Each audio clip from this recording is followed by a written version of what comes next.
মানবাধিকার রক্ষায় শুধু আইন নয়, প্রাতিষ্ঠানিক বাস্তবায়নও জরুরি। রাজধানীতে মানবাধিকার দিবসের এক অনুষ্ঠানে এমন মন্তব্য করেন অন্তর্বর্তী সরকারের ৩ উপদেষ্টা। তারা বলেন, রাজনৈতিক দল ক্ষমতায় এলেও তত্ত্বাবধায়ক সরকার ও বিচার বিভাগের স্বাধীনতায় হস্তক্ষেপ করতে পারবে না। তবে পুলিশ কমিশন সংস্কার করতে না পারাকে অন্যতম ব্যর্থতা হিসেবেও চিহ্নিত করেন। তাদের প্রত্যাশা, সুষ্ঠু নির্বাচনের মাধ্যমে দেশ গণতান্ত্রিক ধারায় ফিরবে। সবার জন্য ন্যায় বিচার ও অগ্রাধিকারের প্রতি বাংলাদেশের অঙ্গীকার শক্তিশালীকরণ শীর্ষক অনুষ্ঠানের আয়োজন করে জাতিসংঘের উন্নয়ন কর্মসূচি বিষয়ক সংস্থা। আয়োজনে যোগ দেন অন্তর্বর্তী সরকারের ৩ উপদেষ্টা।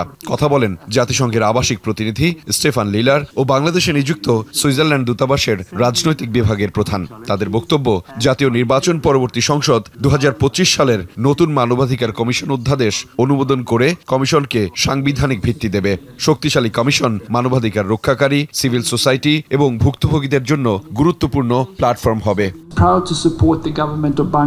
গত ১৬ মাসে আমাদের রিফর্ম সাপোর্ট বাংলাদেশকে আন্তর্জাতিক মানের সঙ্গে আরও সমন্বিত করতে কাজ করেছে। কাগজে লেখা নীতি যথেষ্ট নয়, কার্যকর বাস্তবায়ন এখন সবচেয়ে গুরুত্বপূর্ণ। এর কেন্দ্রে রয়েছে জাতীয় মানবাধিকার কমিশন সংস্কারের নতুন অধ্যাদেশ। আমরা মনে করি পরবর্তী নির্বাচিত সরকার এই কমিশনের আইনি ভিত্তি দিবে। মানবাধিকার সুরক্ষা এবং বিচার প্রাপ্তির সুযোগ নিশ্চিত করতে সাম্প্রতিক যে আইনগত, নীতিগত ও প্রাতিষ্ঠানিক সংস্কার হয়েছে সেগুলো পর্যালোচনা গুরুত্বপূর্ণ। বাংলাদেশ স্বল্পোন্নত দেশের তালিকা থেকে উত্তরণের পথের এই যাত্রায় মানবাধিকার সম্মত রাষ্ট্রীয় প্রতিষ্ঠান গড়ে তোলা অত্যন্ত গুরুত্বপূর্ণ। সরকারের গৃহায়ন ও গণপূর্ত উপদেষ্টা আদিলুর রহমান খানের প্রত্যাশা, নির্বাচনের মাধ্যমে বাংলাদেশ গণতান্ত্রিক ধারায় ফিরবে। এছাড়া পরিবেশ বিষয়ক উপদেষ্টা সৈয়দা রিজওয়ানা হাসান বলেন, সবচেয়ে বড় দায়িত্ব সঠিকভাবে নির্বাচন অনুষ্ঠান। 2টা বিষয় আমার কাছে মনে হয়েছে আমরা করে যেতে পারলে ভালো হতো, না হলে আগামী সরকারের উপরে থাকবে। একটা হচ্ছে victim and witness protection act. আমি জানি না আমাদের এই অল্পতম সময়ের মধ্যে সম্ভব কিনা। দ্বিতীয়ত human rights defenders protection act, যার আওতায় সাংবাদিকরা রয়েছেন। আমরা এমন একটা সময় থেকে উত্তরণ করছি যখন যারা হিউম্যান রাইটস ডিফেন্ড করবে সেই স্টেট এজেন্সিগুলো হিউম্যান রাইটস ভায়োলেট করা শুরু করলো। আপনি চিন্তা করেন তো, ওভারনাইট কি এই চেঞ্জটা আনা সম্ভব?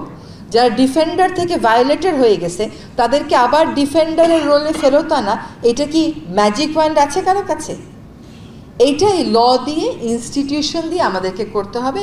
আইন উপদেষ্টা আসিফ নজরুল বলেন, রাজনৈতিক দল ক্ষমতায় এলেও তত্ত্বাবধায়ক সরকার ও বিচার বিভাগের স্বাধীনতায় হস্তক্ষেপ করতে পারবে না, কারণ এগুলো মানবাধিকার রক্ষায় গুরুত্বপূর্ণ ভূমিকা রাখতে সক্ষম হবে। আমাদের কেয়ারটেকার গভর্নমেন্ট থাকবে, আমাদের বিচার বিভাগের স্বাধীনতা থাকবে। এটা আমাদের হিউম্যান রাইটস অ্যাডভান্সমেন্টের জন্য বড় গ্যারান্টি। আমরা পুলিশ কমিশন আইনকে, আমরা 6 উপদেষ্টা মিলে, এখানে রেজওয়ানা, শুভ্রভাই আছে, আমরা সত্যিকার অর্থে একটা পাওয়ারফুল কমিশন করতে চেয়েছিলাম, পারি নাই। সরকারের মধ্যেও আপনার বিভিন্ন অংশ থাকে, পারি নাই। কিন্তু আপনাদের একটা জিনিস বলে যাই, এই আইনটা নিয়ে যেই পরিমাণ হতাশা ছড়ানো হচ্ছে, এটা সম্পূর্ণ ভুল।